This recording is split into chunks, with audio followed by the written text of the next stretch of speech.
Bueno, bienvenido, ministro, un placer. Igualmente. Vos retame si soy muy informal, pero yo vengo de otro universo, vengo de Guandanara, así que para mí es un gusto. Igualmente, Bueno, Tomás. vamos a hablar de cuestiones concernientes a la economía, al bolsillo, Dale. a cómo, según a mi criterio, están mejorando las cosas paulatinamente, pero también hay muchas inquietudes que la gente tiene y está buenísimo que las vayamos desasnando. Así que me voy a basar en todo lo que vos No hay digas problema. y da clase, da cátedra como hace siempre, Luis. Yo explico y espero que se entienda. Explica. Yo te pregunto si no entiendo. No hay problema. Vamos a ir un poquitito, le quiero preguntar al ser humano qué le pasó durante el Mundial. ¿Cómo viviste el Mundial antes de meternos en temas de economía? ¿Sos muy fanático de la selección?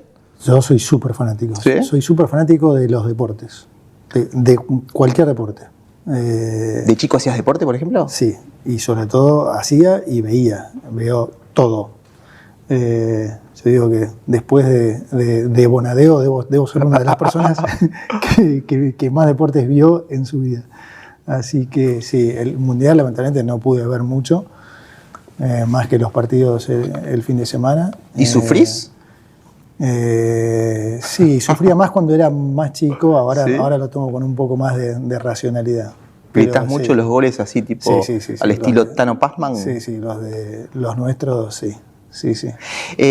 ¿Cómo viste la final? Viste que hay un montón de teorías conspiranoides, ¿viste? Hay mucha gente que está haciendo como lucubraciones y están como con cosas medias raras. ¿Te enganchás con todo eso? Te digo algo, me parece que en algún punto, bueno, primero, obviamente, España jugó claramente mucho mejor y no hay ninguna duda. Y no creo que haya ningún argentino que no lo reconozca. O sea, no sé por qué, en realidad, no hay ningún debate con eso. Pero todo lo que se trató de instalar después es casi cómico, digamos, porque todos los que vivimos acá, en particular los extranjeros, saben que Argentina es probablemente de los países menos racistas del mundo. Ni clasista, ni discriminador. Ni discriminador, ni racista, pero en algún punto, digo, está bueno para que la gente vea y entienda cómo se mueve la izquierda. Esto que muchas veces dice el presidente, y uno desde el sector privado tal vez lo subestima, pero está mucho más organizada de lo que todo el mundo cree. Entonces logran instalar cosas, digamos, están los que la instalan y los que después se la creen y lo repiten. Pero es un buen ejemplo para que se vea cómo, digamos, algo que todo el mundo acá en Argentina sabe que es mentira, cómo te lo logran instalar igual. O sea, no hay que subestimarlo. ¿Y te duele cuando escuchás artistas importantes como un Javier Bardem hablando con tanta impunidad de la Argentina y de los argentinos y del presidente? O esta chica la Rosalía, no sé, estoy pensando, bueno, hubo como un aluvión de artistas de izquierda del mundo que desde un lugar, insisto, absolutamente impune, comenzaron a hacer juicio de valor sobre nosotros, sobre todo como sociedad, sin conocernos en profundidad, me da a mí esa sensación. Sí, a ver, no sé si calificarlo, digamos, como que yo diría que me parece poco responsable, poco serio. En algunos casos te cuestionás si no son parte de la operación, porque por ahí un Javier Bardem conoce más a los argentinos. Entonces cuesta creer que un Bardem crea que Argentina es un país racista o algo. No. Pero bueno, será su opinión en todo caso, o no, o será su operación, lo que sea.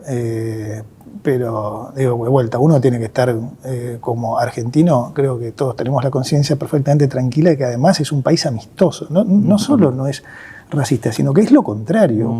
Cualquiera que viene acá se sorprende en realidad de la calidez del argentino. Así que es un nivel de disparate que no resiste análisis. Bueno, vamos a entrarnos en tu expertise, perdón, que es la economía. A mí me da la sensación, Luis, que no todo el mundo es consciente de que el gobierno anterior nos dejó al borde de la hiperinflación, con todo lo que implica, y que hay como una facción muy grande de la gente que subestima la baja de la inflación, como si fuese un dato más, cuando me parece que es una variable fundamental en una economía que está intentando gradualmente crecer. ¿Cómo hicieron para desactivar la bomba kirchnerista que dejó el kirchnerismo en tan poco? ¿Cuántos meses de gestión van ya, Luis? Y 2 años y medio. 2 años y medio. Sí, 30 meses. Es verdad lo que decís, por ahí se subestima un poco eso. Lo que nosotros hicimos, primero, importante aclarar que recibimos la peor herencia económica de la historia. 25% mensual. Todo era un desastre. No voy a hacer el raconto para no aburrir a la gente, pero digamos, brecha del 200%, inflación del 1,5% diaria, pobreza llegando al 57%, desabastecimiento. Bueno, no quiero de vuelta hacer... lo que hicimos nosotros, a diferencia de lo que se hizo en el pasado, fue atacar el problema de raíz. El problema de raíz siempre fue que el país gastó más de lo que recaudaba, ¿sí? Eso es el famoso déficit. Y lo que los políticos siempre trataron de venderle a la sociedad era que en realidad los problemas eran otros. ¿Cuáles eran? Eran lo que en realidad son las consecuencias de ese déficit, que es cómo vos como país financiás ese déficit. Perfecto. Entonces, a la gente le hacían creer que el problema era la deuda, el dólar o la inflación. Y entonces buscaban respuestas para esas cosas. Entonces, defaulteaban la deuda, le ponían cepo al dólar o control de precios para contener la inflación. Y mientras tanto seguían teniendo déficit, por lo tanto esas medidas no funcionaban nunca. Nosotros lo que hicimos fue sincerar que el problema era el déficit fiscal. Entonces, dependiendo de cómo vos lo financiabas, si con deuda o con emisión, los problemas que enfrentabas. Si lo financiabas con deuda, después te costaba repagar esa deuda porque el costo financiero se hacía muy alto. Y si lo financiabas con emisión, eso generaba un exceso de oferta de pesos, que en realidad lo que hace es que se deprecie el valor de tu moneda con respecto a todos los otros bienes, ya sean financieros o bienes reales. Entonces, eso es lo que la gente veía como devaluación y como inflación. Nosotros lo que hicimos fue cortar con ese exceso de gasto, que era de aproximadamente un 30% por encima de los ingresos, de un mes para el otro, algo que realmente sorprendió al mundo. Y combinamos eso con una política monetaria, fiscal y cambiaria que complementó esto que nosotros llamamos esta ancla fiscal. Y todo eso evitó, por primera vez, una crisis terminal en Argentina. Este dato es importante, porque Argentina nunca evitó una crisis. Por situaciones mucho menos difíciles de las que le damos nosotros, los políticos optaron por caer en crisis. De hecho, era lo que los economistas me decían a mí cuando asumí. Patea el tablero, tira todo al demonio. Entonces, por situaciones menores vimos constantemente desde la política atropello hacia la propiedad privada. Entonces, viste confiscación de depósitos, sí, de jubilaciones, viste especificaciones asimétricas, corralito que vos no podías tocar tu plata, viste aplaudir defaults.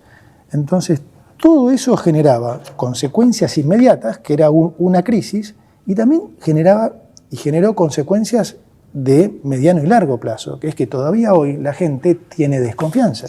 Todavía hoy la gente tiene sus ahorros afuera del sistema financiero, ahorra en dólares y por ahí los pone abajo del colchón, se va al sector informal. Todo eso, ¿por qué? Por el temor de que los políticos les vuelvan o les volvamos a hacer lo mismo. Entonces, ese paradigma social, ¿cómo se cambia? Bueno, yo creo que por eso hago hincapié en esto, porque creo que lo más importante de lo que hicimos fue justamente eso. Fueron estas tres cosas. Uno, sincerar el verdadero problema. Dos, digamos, resolverlo, digamos, con un programa económico que evitó esa crisis. Y tercero, haberlo hecho sin atropellar la propiedad privada por primera vez, sin violar la santidad de los contratos. Y eso es lo único que puede, digamos, es un cambio copernicano, o sea, es un cambio de 180 grados. Es la primera vez que Argentina hace eso. ¿Siempre confiaste, desde el primer día, confiaste en este programa económico? Digo, hasta ahora los resultados están siendo muy graduales, pero fructuosos. ¿Siempre, antes de asumir, ya confiabas en que esto se podía hacer y que era viable en un país como Argentina, con una economía tan volátil? Sí, sí, Sí. nosotros lo habíamos estado... O sea, entraste ya confiado. Sí, y te voy a decir por qué. Habíamos estado trabajando muchísimo tiempo con Bausili, el presidente del Banco Central, Federico Furiase, que es el secretario de Finanzas, y Martín Botier en este programa, muchísimo tiempo. Pero lo que más confianza me dio fue cuando lo conocí al presidente.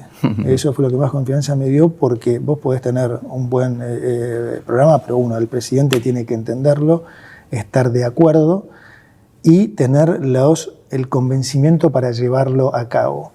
El presidente, obviamente, sus conocimientos económicos Brillante. están sobrados, con lo cual entendió, y compartió y dijo, esto es exactamente lo que yo quiero hacer. Pero a mí lo único que me motivó, a volver al sector público, que jamás lo hubiera hecho, fue que vino el presidente, la personalidad para decir, esto es imposible de hacer a menos que haya una persona como él. Por eso yo le doy tanto mérito, porque, si no tenés un presidente con esa personalidad que se anima a enfrentar el problema, a explicarlo y a llevarlo a cabo, esa es la razón por la que no se hizo por tantas décadas, ¿no?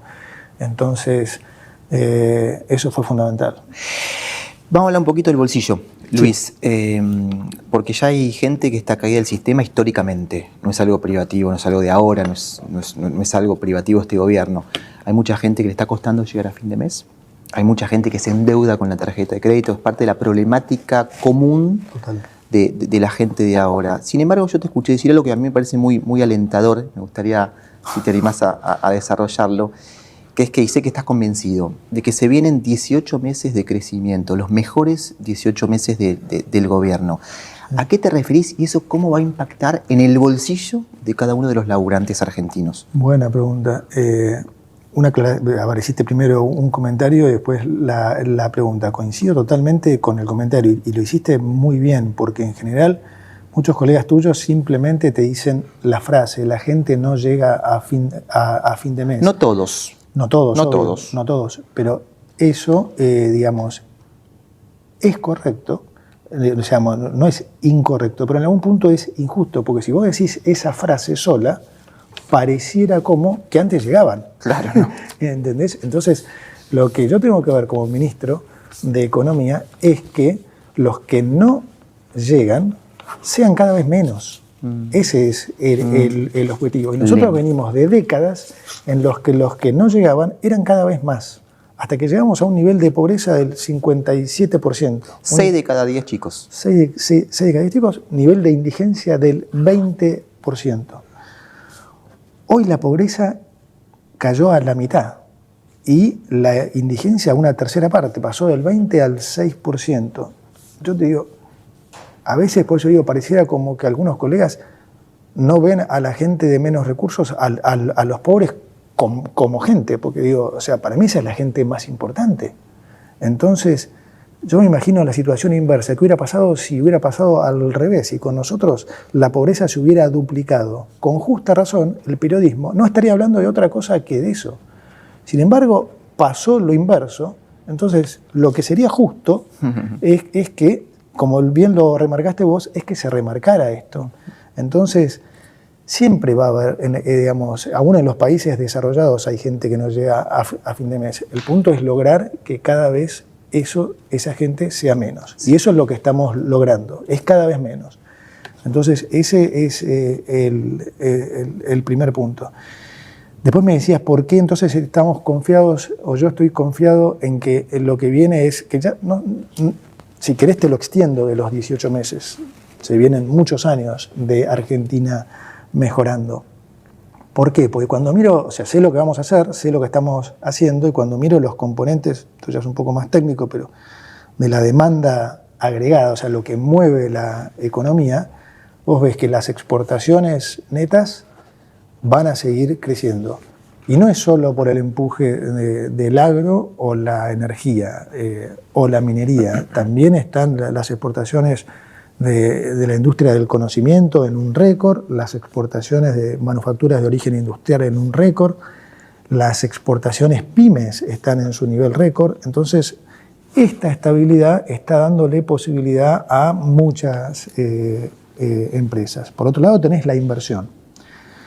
La inversión, con todos estos proyectos grandes del RIGI que hemos aprobado, esos proyectos, para que la gente sepa, recién están empezando a entrar. Vos vas a ver el peso más importante de esos proyectos durante los próximos 3-4 años, continuamente. Entonces, es un flujo de inversiones que va a entrar constantemente y eso cambia la matriz productiva totalmente. Después tenés por el lado de la inversión también la baja del riesgo país. Viste que se habla mucho a veces de la baja del riesgo país y yo imagino que la gente no lo entiende. No lo entiende. No sabe ¿En qué me influye a mí? Claro, no sé si claro, la pregunta.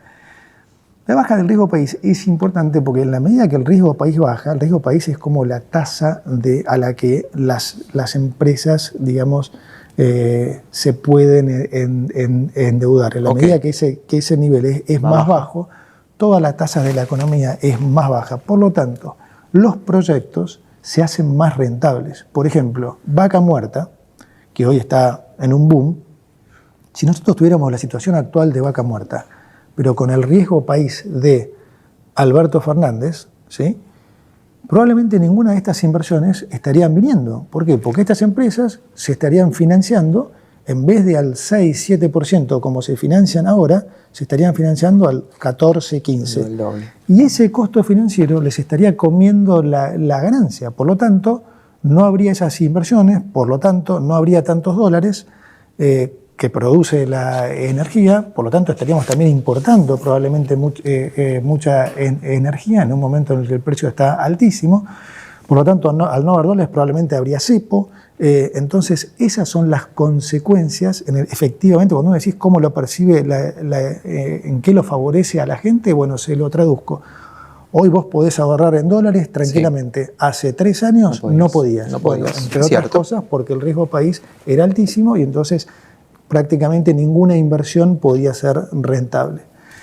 Y el último componente de lo que te decía de la demanda agregada es el consumo. Y ahí, en el caso del consumo, que es el componente más importante, el que más peso tiene, vos tenés por un lado lo que es los ingresos, y eso en la medida que la inflación cae, es de esperar que los salarios le ganen a la inflación. Las jubilaciones, por definición, por fórmula, en la medida que la inflación cae, le ganan.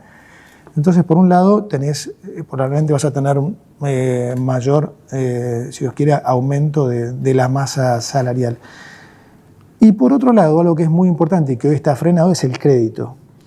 El crédito es vital para el consumo, ¿no? Y hoy, si bien el crédito comercial está recuperando, por lo que fue el shock político del año pasado y lo que impactó en la mora en los bancos, hoy los créditos personales están bastante parados.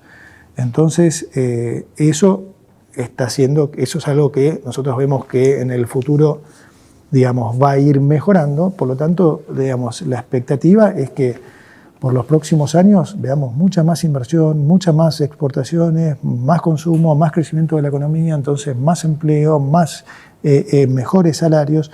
Y todo eso se va a dar por los próximos años. O sea, el camino es el correcto. No implica que sea fácil, sino que es el indicado. El adecuado. Sí. ¿Cero, Luis? Bueno, nosotros buscamos llegar a la inflación internacional, digamos, ¿no? Y sí, vamos a llegar porque pensá que la inflación es consecuencia de las políticas que estás siguiendo, no es algo caprichoso.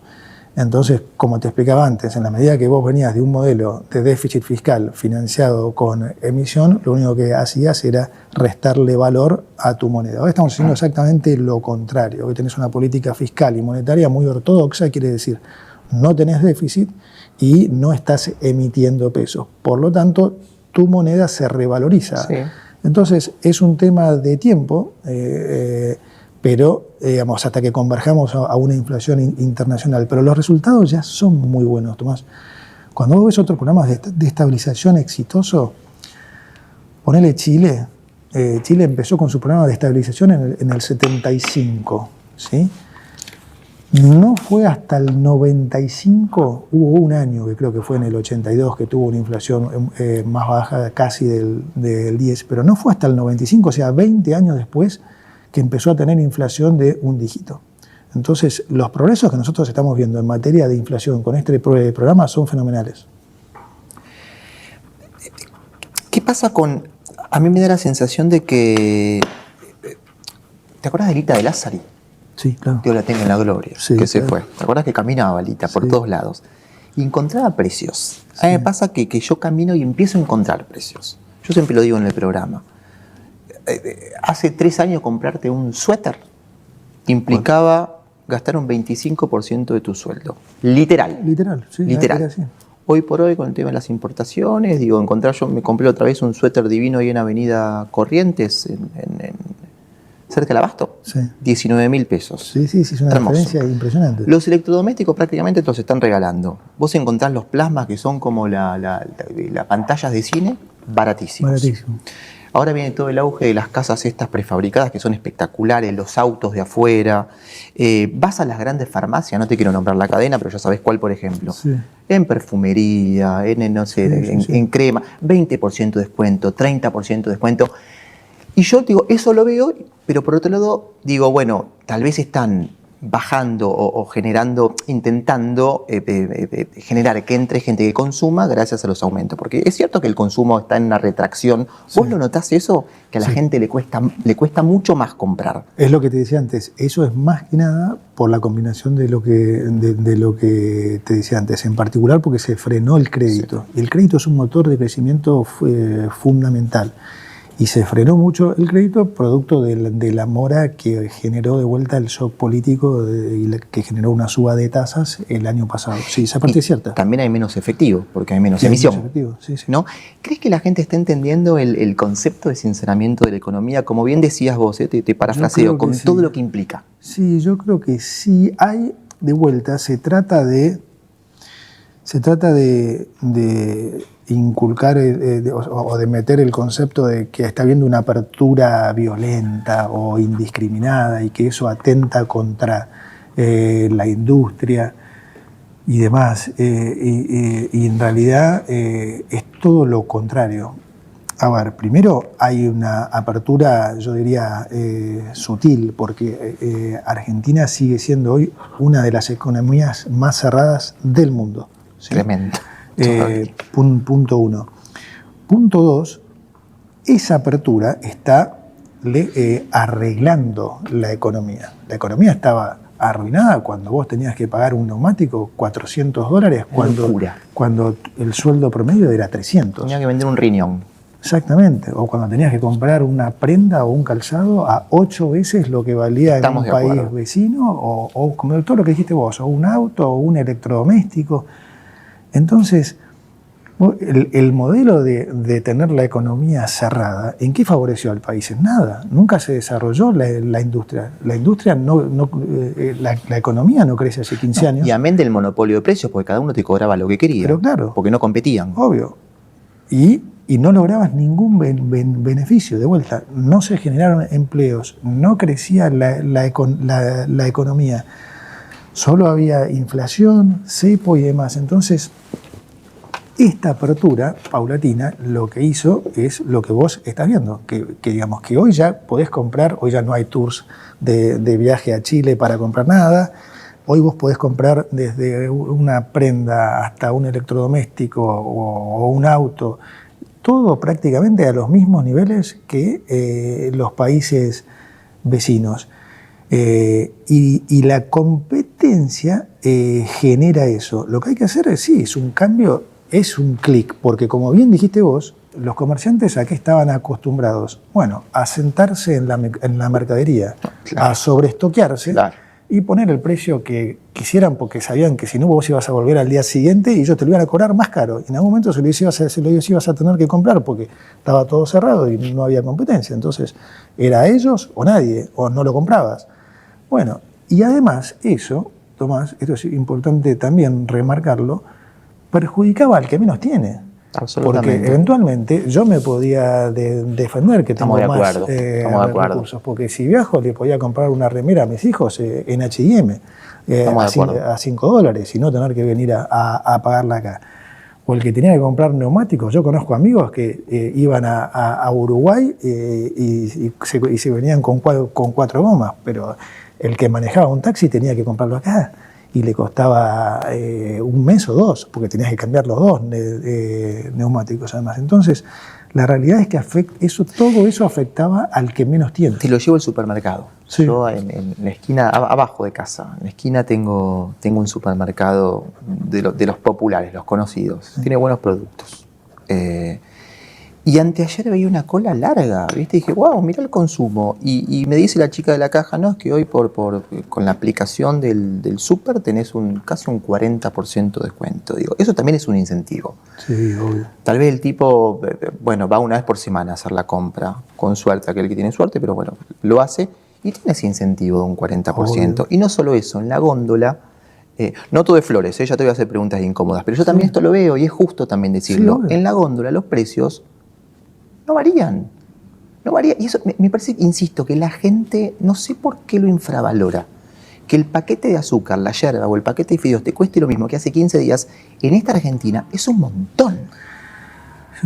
Es un buen comentario porque a ver, ¿vos lo ves eso también? ¿Caminás la calle? Sí, obvio, pero y me junto con todas las industrias. Yo le doy mucho más, le dedico mucho más tiempo a la economía real. Hago lo contrario a lo que se dice que a la financiera no le doy ni bolilla porque tengo muy buena gente mirándolo y me junto muchísimo con todas las industrias y te lo pueden decir todos ellos. Ahora hay una parte que voy a disentir con lo que dijiste recién, que es que yo creo que la gente sí lo valora, ¿sabes? Pero ¿sabes por qué creo que la gente lo valora? Porque fíjate, por ejemplo, lo que fue la elección de medio término, donde todas las encuestas decían pierden, Milei se va y demás y no sé qué, y se generó un ruido enorme y algunos y subió el dólar y digamos, se cayó fuertemente la demanda de dinero, eso generó... Y con toda la estructura periodística en contra también, no te olvides de eso. Sí, obvio, y esa caída de la demanda de dinero de vuelta generó nuevamente una pérdida de valor de nuestra moneda con respecto a los otros bienes, entonces hubo un nuevo escalón inflacionario, también subió el dólar y demás. En ese contexto, después de haber perdido la elección en la provincia de Buenos Aires, la gente, lejos de ver el otro modelo como un refugio, el presidente ganó por 17 puntos. Absolutamente. Por 17 puntos. Entonces voy a decir, cuando hubo un poco de miedo, la gente dijo, no, pará, nosotros atrás no volvemos. No.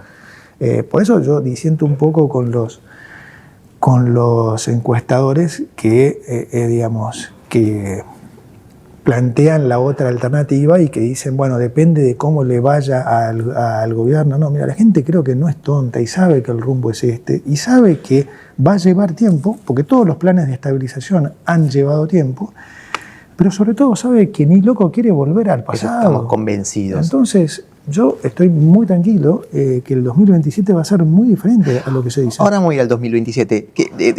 Como argentino, ¿qué te pasa a vos cuando votás? Vos, los tuyos, bueno, también lo que ves un poco en la interacción con la gente. ¿Sentís que el argentino vota con el bolsillo? ¿Vota más en función del bolsillo que de su ideología? No lo sé, es probable, es lo que dicen los que saben, así que lo tomo así. No condice de vuelta con lo que decían que pasaba en las elecciones de medio término. Acuérdate, en las elecciones de medio término decían, la gente, no decían la gente no llega a fin de mes, decían la gente no llega al 20 del mes. Y sin embargo ganó el presidente por 17 puntos. Entonces, por ahí eso no era tan así. Y dos, de vuelta, no subestimen a los argentinos. La gente ya sabe en lo que terminó. O sea, no es que el otro modelo estuvo 4 años, estuvo 16. Danos 16 años a este modelo y hablamos. Vamos a ver cómo nos van 16 años. Vos sabés que yo hablaba con mis amigos esta semana que tienen todo su empresita. Digo, voy a entrevistar al ministro, a Luis. Y sabés que la inquietud que ellos me manifestaron todos en forma repetitiva es: ¿qué pasa con las pymes? ¿No? Porque hay sectores que han crecido, pero hay una suerte de asimetría. Sí, hay otros sectores que han quedado como un poquito rezagados, ¿no? Y me pasa tal vez, uno camina por el barrio y el dueño te dice, yo los boté y los banco, pero no me entra gente, me cuesta mucho solventar los gastos, sentir viste, que hay como flujo de dinero, y todo se entiende en el contexto. Total. Pero también cuando la situación es apremiante, es como que decís, entras como una suerte de dicotomía. ¿Va a haber algún plan de incentivo para las pymes? ¿Eso es una preocupación para vos? Sí, obvio. A ver, primero, la dicotomía existe. Esa parte es sin duda cierta. Ahora, no implica que esa dicotomía sea un problema, sino todo lo contrario. El hecho de que le esté yendo tan bien a estos sectores, eso le da una mano a las pymes y a todos los otros sectores. ¿Por qué? Porque el hecho de que ahora ya el país no dependa solo del campo, sino que tenemos al campo, la energía, la minería, la economía del conocimiento y demás, todo eso genera una estabilidad, ¿sí?, en la economía, en el tipo de cambio, que cualquier otra empresa se favorece, ¿sí? Es lo que hablábamos antes. Todo eso contribuye a que baje el riesgo país y que entonces haya más inversiones. Nada de esto es inmediato, porque pensá que te voy a decir algo muy sonso, yo a veces lo digo para graficarlo. Si esto fuera inmediato, Tommy, seguramente muchos más políticos en el mundo se animarían a hacer las barbaridades que hizo Argentina por 100 años, porque si arreglarlo fuera un tema de un año, imagínate que resistir la tentación para los políticos de gastar y gastar plata y ser el tío rico y que gastan, ¿por qué no lo hacen? Ni siquiera las izquierdas de los países más desarrollados, porque saben que salir de eso lleva tiempo y es muy difícil. Entonces, este es un proceso donde, ya sea que seas una pyme o no, lo importante es entender que cambió el concepto. Hoy, desde el lado nuestro, digamos, nosotros tenemos que seguir haciendo lo que estamos haciendo, que es bajar impuestos, bajar regulaciones, mejorar la infraestructura del país, porque todo eso hace al costo argentino, y bajar, digamos, el costo financiero. Y desde el sector privado, algo que por ahí también algunos no estaban acostumbrados, tal vez tienen que tomar la decisión de invertir más, porque tienen que mejorar su producto. Yo a veces pongo el ejemplo de Lumilagro, porque es un ejemplo bien claro, porque digo, era gente que en el pasado no podía importar, entonces producir acá le salía más caro, y cuando empezaron a entrar los termos Stanley, ellos tranquilamente podrían haber dicho, bueno, yo no puedo competir. En cambio dijeron, se reestructuraron, tuvieron que achicar su personal momentáneamente por un tiempo, pero después, dado que nosotros bajamos los aranceles a la importación de bienes de capital y demás, mejoraron muchísimo su producto, hoy compiten mano a mano y hasta exportan. Ahora, si ellos hubieran cerrado, alguno del otro lado podría haber dicho, destruyeron la industria de los termos. Claro. Y sin embargo, no. Claro. O sea, era la actitud que vos tomabas frente a eso. Por eso que hay mucho, yo digo, hay diferencia, hay divergencia de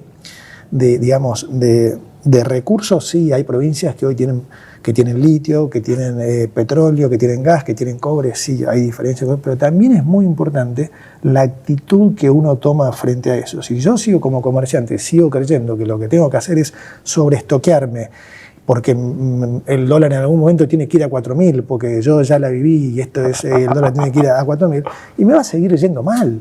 Claro. Entonces, depende también mucho de la actitud que uno tome. A mí me encanta escucharte y te agradezco tan tranquilo y explicando de un modo tan simple y llano lo que estás diciendo. Yo ayer hablaba también con una amiga, ¿no? Y me dice, Tommy, hay un montón de incentivos para las pymes, por ejemplo, ahora para tomar a gente en blanco. Pero ¿sabés qué siento? Que hay un tema con la comunicación. Sí, creo que este gobierno debería comunicar más las cosas. Sí. Tenemos un presidente que es muy directo, sí, que no anda con tanto ambaje, tanta vuelta. Creo que hay un público que lo escucha y valora, sí, que esté como que sus mensajes estén por fuera de lo que es el marco del político tradicional. Pero por eso me encanta escucharte, Luis, porque creo que esta charla va a llegar muchísimo, pero siento que también es una deuda este gobierno, Pero el poder comunicar las cosas de un modo más claro. ¿Lo sentís así también? Sí, y hago mea culpa. Sí, tenés un puntazo. Nosotros, por ejemplo, sacamos la ley de modernización laboral, ¿no? Que es clave para la formalización y para que realmente empiece a haber empleo, empiece a crecer el empleo y el empleo de calidad. Yo mismo me sorprendo de hablar con empresarios. Yo, dentro de la ley de modernización laboral, bajamos las cargas de 19 puntos a 2. Yo hoy sigo hablando con empresarios que no lo saben. Entonces digo, si hablo con uno y hablo con otro, entonces digo, bueno, si hay uno que no lo sabe, puedo decir, es culpa de este que está dormido. En Narnia. Cuando son más de uno decís, y algún problema también nuestro evidentemente hay. Así que sí, yo creo que en eso tenemos que mejorar en la comunicación. Para nosotros es importante, pero sí, reconozco que evidentemente tenemos que hacerlo mejor, sí. Bueno, y estamos charlando. Sí, ¿no? Eso es hermoso. El sueño de la casa propia, algo que históricamente fue imposible para todos los argentinos, ¿no? Una tierra tan hermosa, con gente tan trabajadora, porque el argentino es laburante, venimos, ¿viste? Yo por lo menos tengo padres italianos que se hicieron de abajo, ¿viste? Laburando, vos también, bueno, es nuestro ADN. Pero, por ejemplo, yo soy autorreferencial, te pongo mi caso, yo soy un profesional monotributista, ¿no? Para mí es como imposible, siempre fue, no es de ahora, acceder a un crédito, por los requisitos, porque también la informalidad se llevó, gracias al kirchnerismo, a 6 de cada 10 laburantes. Exacto. ¿Por qué es tan importante, primero, acceder al crédito y qué se puede hacer para que toda la gente pueda acceder a un crédito y soñar, poder concretar el sueño de tener su casa? Te digo que para no saber de economía estás haciendo las preguntas más importantes. Estudié un montón, Luis. Porque el crédito es fundamental, es el motor de crecimiento de cualquier economía, pero sobre todo el crédito. Viste, la izquierda habla mucho de justicia social, pero en realidad, digamos, ofrece otra cosa que injusticia social. ¿Por qué? Porque lo más importante para mí cuando hablamos de justicia social es que la gente tenga trabajo y crédito. Esas son las dos cosas más importantes. Vos tenés que garantizarle que la gente puede tener trabajo y porque tiene trabajo, tiene crédito. Y eso es la diferencia con los países desarrollados. No es que un chico que estudia en la universidad en Estados Unidos se recibe y sale ganando $300.000 y entonces se puede comprar un departamento. No es así. ¿Por qué un chico que se recibe en la universidad sabiendo lo mismo que uno que se recibe acá y eventualmente entrando a trabajar en la misma empresa? Suponete que es la empresa que está en Estados Unidos y tiene una sucursal acá. El que trabaja acá tiene que trabajar 40 años y ver si le va bien para ver si ahorró para poder comprarse su vivienda.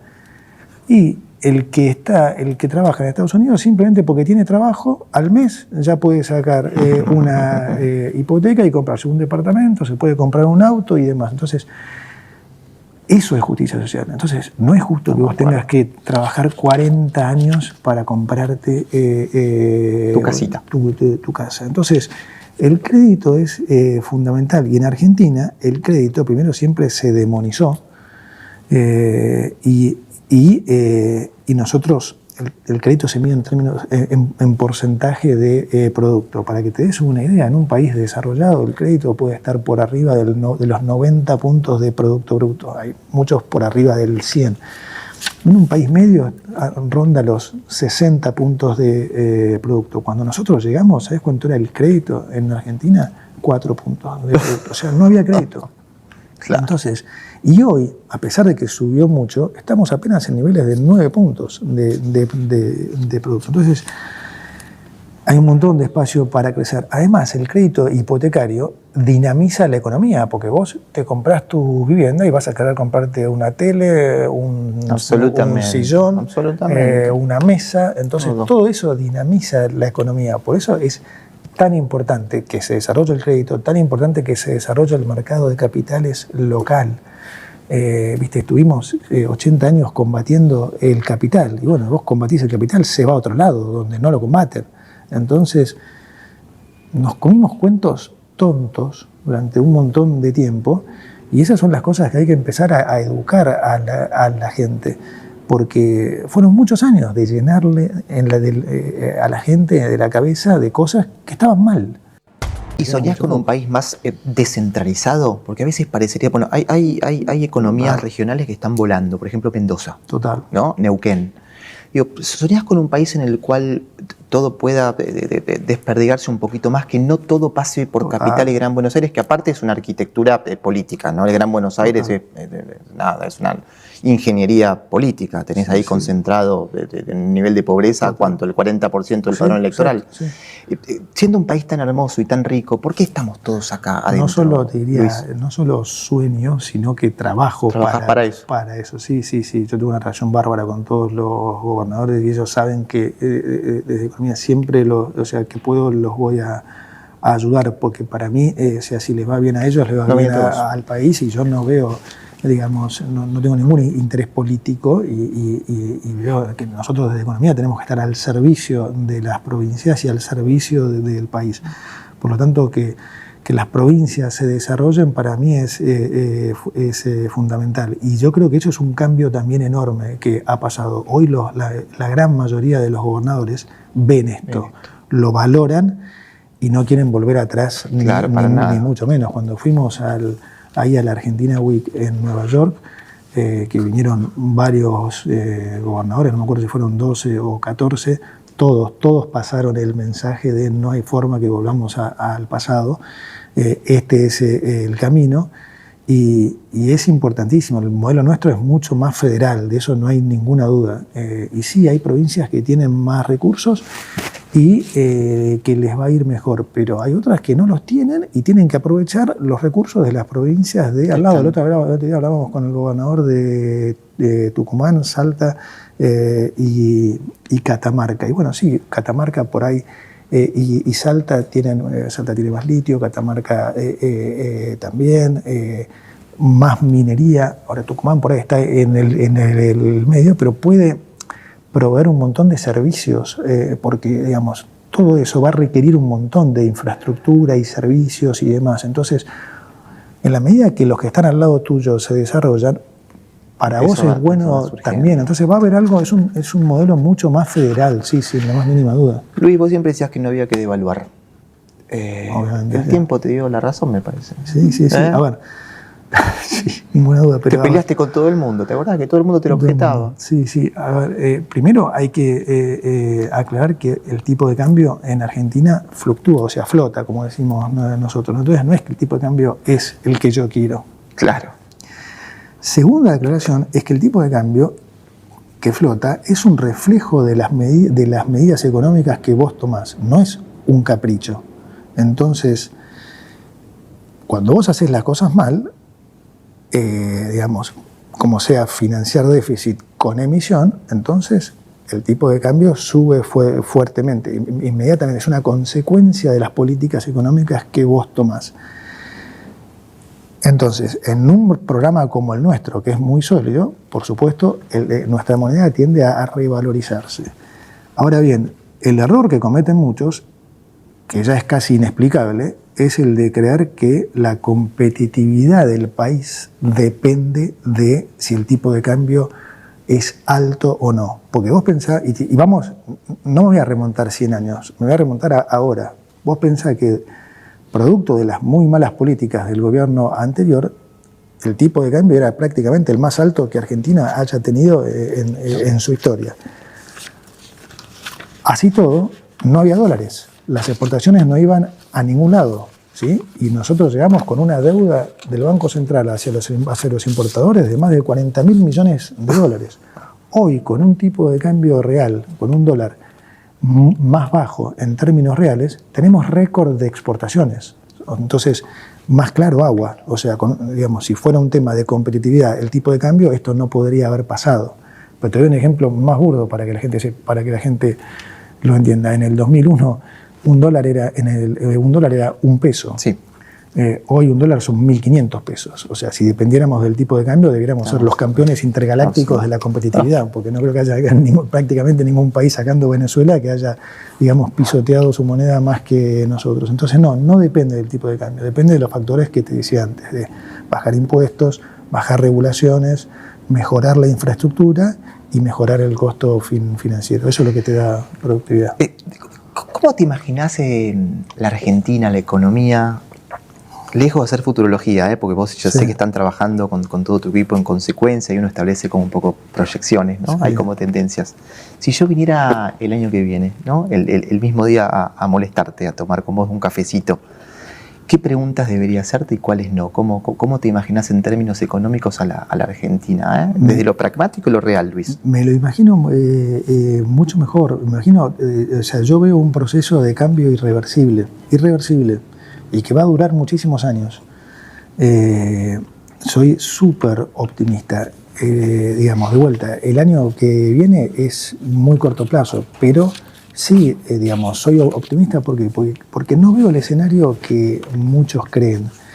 Y eso no quiere decir que subestime, ¿viste? Yo a veces cuando digo que yo creo que el presidente Milei va a ser reelecto y por un margen amplio, algunos colegas o periodistas o colegas tuyos dicen, bueno, que no subestimen a la oposición y demás. No, yo no lo subestimo ni mucho menos.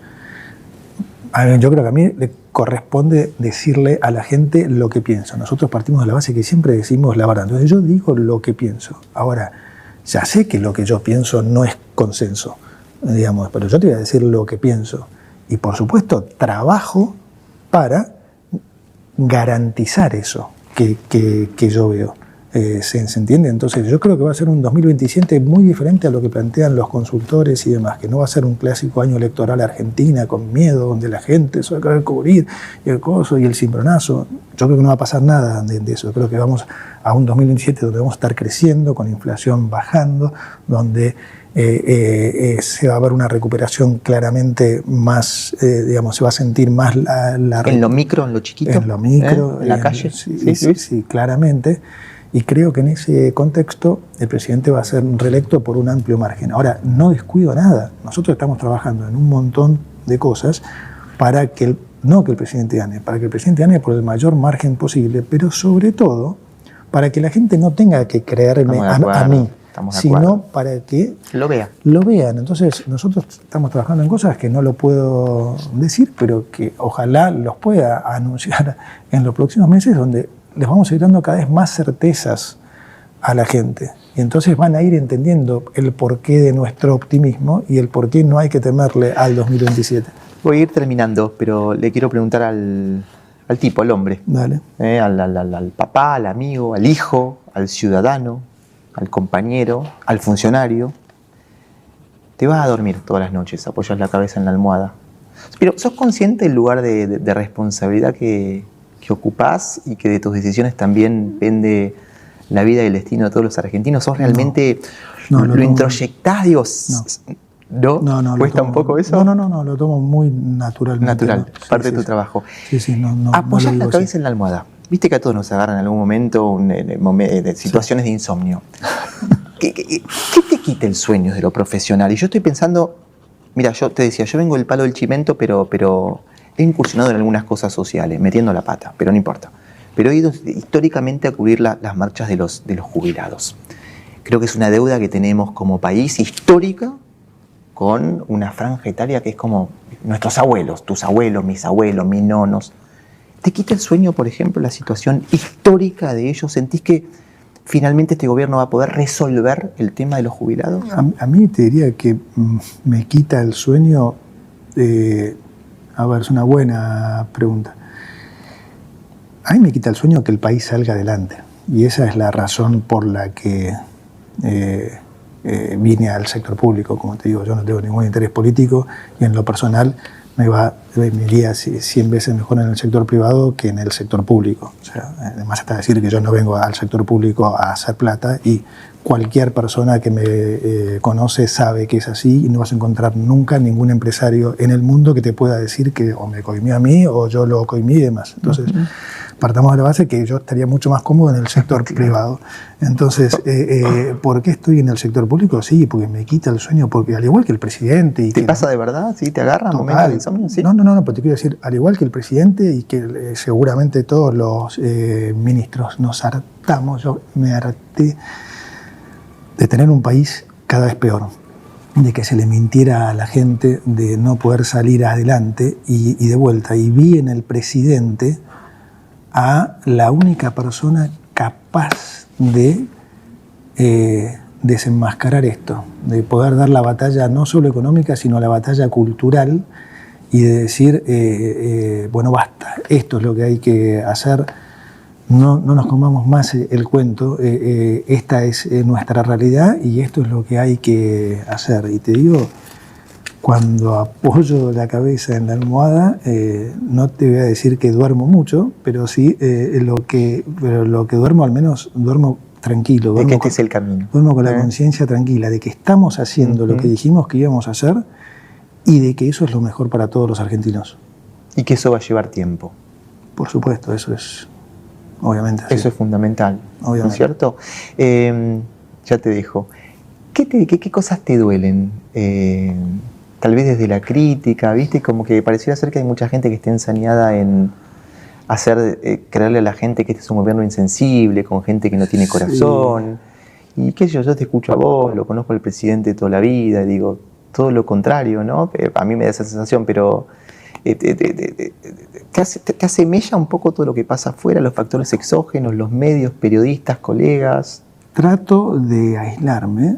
Yo no veo televisión, más que deporte. Bueno, mi programa lo puedes ver. Tu programa sí, te lo pido. Obviamente. Después tengo uno de Chimento que te cagas de risa en net. Es espectacular, olvídate. O sea, trato de aislarme porque... sí, inevitablemente cuando o sea, las críticas duelen, uno recepta. Sí, no tanto cuando, o sea, no cuando son críticas válidas, no, eso no, cuando son bien intencionadas. Me da un poco de lástima cuando veo gente que sabe que estás haciendo las cosas bien y sin embargo opera diciendo que estás haciendo las cosas mal, pero eso no me da lástima por mí. Me da lástima porque digo, si vos tenés a alguien de la oposición diciendo que estás haciendo las cosas mal, bueno, la gente sabe que es de la oposición y que va a estar diciendo, no importa lo que hagas, si vos decís A, ellos van a decir Z, si decís blanco, van a decir negro. Ahora, cuando tenés gente que piensa afín a vos y que trata de generar problemas por la razón que fuera, porque le están pagando, porque tiene problemas personales, no sé, de envidia, de celos profesionales o lo que sea, eso me da lástima, porque vos decís, ese tipo hace más daño que el otro, y ese tipo sabe que estás haciendo las cosas bien, porque cuando alguien ve a alguien que tiene, digamos, de vuelta, no a un Kicillof, que naturalmente va a decir eso, sino a alguien que ellos considerarían que debiera estar de nuestro lado, decís, por ahí le creen a ese. Y entonces, eventualmente, toman una decisión en función de eso. Entonces, eso joroba a la economía. Entonces, eso me da lástima realmente cuando lo veo. Pero está de vuelta en la personalidad de cada uno. Yo no lo podría hacer nunca eso. Yo cuando me fui del sector público la vez anterior, no di ni una nota, morí mudo y siempre respeté a los que se quedaron y ellos saben un montón de cosas, yo no estaba de acuerdo, más nunca lo hice público, nunca califiqué a nadie. Y cuando vino el gobierno siguiente, lo mismo, nunca me escuchaste decir algo en contra, porque sí, lo vas a estar del otro lado, entonces siempre traté de ser, digamos, respetuoso en ese sentido. Pero sí, cuando alguien dice algo así malintencionado y demás, duele. No me importaría tanto si doliera como que, digamos, no ayude a generar ese momentum. Y después te duele cuando la gente se cree cuentos, ¿entendés? Te da bronca cuando la gente se cree cuentos tontos. Y bueno, y eso también pasa. Entonces, dicen cualquier pavada y la gente lo repite. Por eso digo que el ejemplo de Argentina racista es un buen ejemplo, porque eso es algo que todo el mundo sabe, cualquiera que vive acá sabe que no es cierto. Decir, bueno, viste que no hay que creerse todo lo que se dice. Y es uno de los costos de venir a la función pública. Por eso es tan difícil conseguir gente honesta que esté dispuesto a resignar su situación en el sector privado para venir al sector público, porque entre otras cosas siempre tratan de desacreditarte. Entonces, cuando vos estás en un sector privado decís, y la verdad que no está tan bueno ir al sector público, porque gano mucho menos con el sector privado, te desacreditan, y un poco el objetivo de la oposición es esa. No les sirve que venga gente por vocación de servicio, no les sirve, porque ellos ven a la política como un negocio, entonces lo que quieren manejar es el negocio. Y eso hace, yendo a cosas cuando me decís cuáles por ahí problemas que enfrentás, eso genera un problema, porque no es fácil reclutar gente. No es nada fácil, porque la persona honesta y capacitada prefiere quedarse en el sector privado. Entonces, cuando vos tenés que llamar a alguien para venir, y no es muy fácil de conseguir, esa gente. Así que, Luis, se me hizo larga la respuesta. Un placer. ¿Fuiste feliz en esta charla? Siempre. Es lo único que importa. Un placer. Igualmente. Gracias. Gracias, Gracias, ministro. Bueno, habló el ministro de Economía, ni más ni menos, con Intensos. Un saludo grande a todos. Un placer. Gracias, Luis. Gracias.